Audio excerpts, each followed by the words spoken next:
Salam sejahtera untuk kita semua. Pelajaran sekolah sahabat dengan tema utama mengelola bagi sang guru sampai dia datang. Pelajaran ke-10 mengembalikan.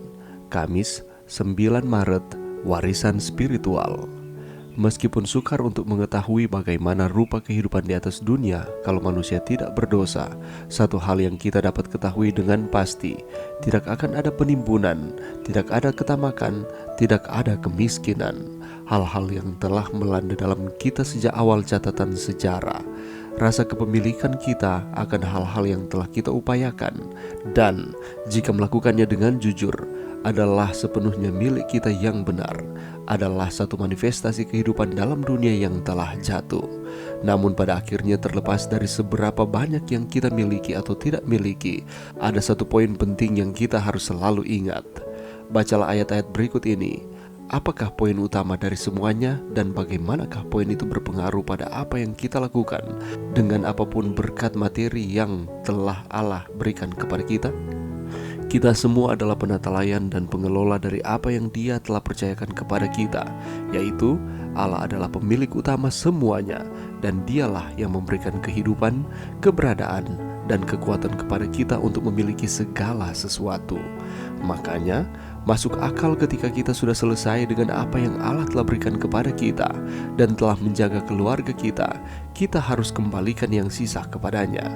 Dengan memberikan pada pekerjaan Allah, engkau sedang menaruh bagimu sendiri harta di dalam surga. Semua yang engkau simpan di surga itu aman dari segala mara bahaya dan kehilangan, dan bertambah menjadi suatu harta yang kekal dan abadi, dan akan dicatatkan pada namamu dalam kerajaan surga. Counsels on Stewardship halaman 342. Ada beberapa keuntungan memberi sekarang, sementara kita hidup. Berikut ini adalah beberapa di antaranya. Penyumbang sebenarnya dapat melihat hasil dari pemberian, bangunan gereja yang baru, orang muda di perguruan tinggi, kebaktian kebangunan rohani yang dibiayai, dan lain-lain. Yang kedua, pelayanan atau seseorang yang bisa mendapatkan manfaat sekarang saat sangat membutuhkan. Ketiga, tidak ada pertengkaran di antara keluarga atau teman-teman setelah kematianmu. Keempat, meninggalkan contoh yang baik tentang nilai-nilai kebaikan dan kasih bagi orang lain. Kelima, hal itu mengurangi konsekuensi pajak tanah. Keenam, hal itu menjamin bahwa pemberian itu akan dibuat sesuai dengan apa yang Anda inginkan, atau tidak ada campur tangan pengadilan atau kerabat yang tidak puas. Ketujuh, hal itu menunjukkan bahwa hati penyumbang telah diubah dari cinta diri kepada tidak mementingkan diri. Dan kedelapan, itu menyimpan harta di surga. Pelajaran yang bisa kita dapatkan pada saat ini, kehidupan adalah suatu wasiat hidup, mengkomunikasikan kepada generasi mendatang warisan suci yang ditempatkan di tangan kita. Pada akhirnya, semua yang diberikan kepada kita akan terus-menerus dikembalikan kepada Allah. Janji yang mati adalah merupakan suatu pengganti yang sangat mengerikan atas kedermawanan yang hidup itu. Hamba Allah harus membuat janji-janji mereka setiap hari di dalam perbuatan-perbuatan yang baik dan persembahan yang limpah kepada Allah. Nasihat Penatelayanan halaman 174. Banyak orang menyatakan suatu sikap yang sangat berhati-hati terhadap hal ini, menyusun sebuah wasiat. Tetapi tugas ini adalah sama sucinya dengan mengkhotbahkan firman Tuhan untuk menyelamatkan jiwa-jiwa. Nasihat Penatelayanan halaman 172. Kita harus ingat bahwa kita semua adalah penatalayan dan pengelola dari apa yang Allah telah percayakan kepada kita. Allah adalah pemilik utama semuanya, bahkan kehidupan kita. Dan Dialah yang memberikan kehidupan, keberadaan, dan kekuatan kepada kita untuk memiliki segala sesuatu. Jadi harta benda atau berkat-berkat yang lain yang kita telah dapatkan atau kelihatannya kita telah usahakan, semata-mata itu adalah pemberian Tuhan dan itu dipercayakan kepada kita. Itulah sebabnya ketika kita sudah selesai dengan apa yang Allah telah berikan kepada kita dan telah menjaga keluarga kita, kita harus kembalikan yang sisa kepadanya. Dengan kata lain, ini bukan milik kita sepenuhnya, tetapi hanya dipercayakan kepada saudara dan saya. Dan dengan memberikan pada pekerjaan Allah, kita sedang menaruh bagi kita sendiri harta di dalam surga.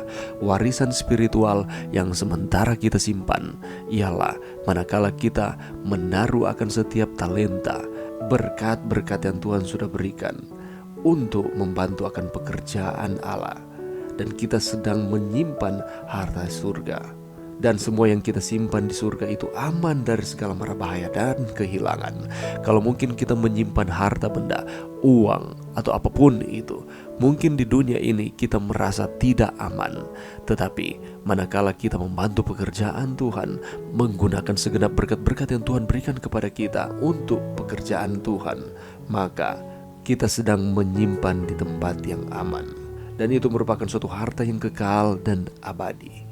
Dan nama kita akan dicatat dalam kerajaan surga. Merupakan suatu sukacita manakala kita ketika Tuhan datang pada kali yang kedua, kita semua dijemput masuk dalam kerajaan surga. Kita melakukan akan hal-hal yang baik, kita membantu akan pekerjaan Tuhan, kita menggunakan harta, tenaga, atau waktu ataupun apapun itu untuk membantu pekerjaan itu semata-mata oleh karena kita mengasihi Tuhan atas dasar keselamatan yang Tuhan telah berikan kepada kita.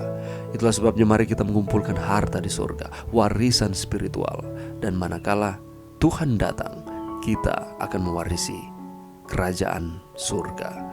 Mari berdoa. Terima kasih Tuhan atas firman-Mu pada saat ini. Bantu kami Tuhan untuk kami dapat menjadi penata-layan yang baik di dalam kehidupan kami. Dan manakala Tuhan datang, kami dijemput masuk ke dalam kerajaan surga. Terima kasih Tuhan, ini doa kami di dalam nama Yesus. Amin.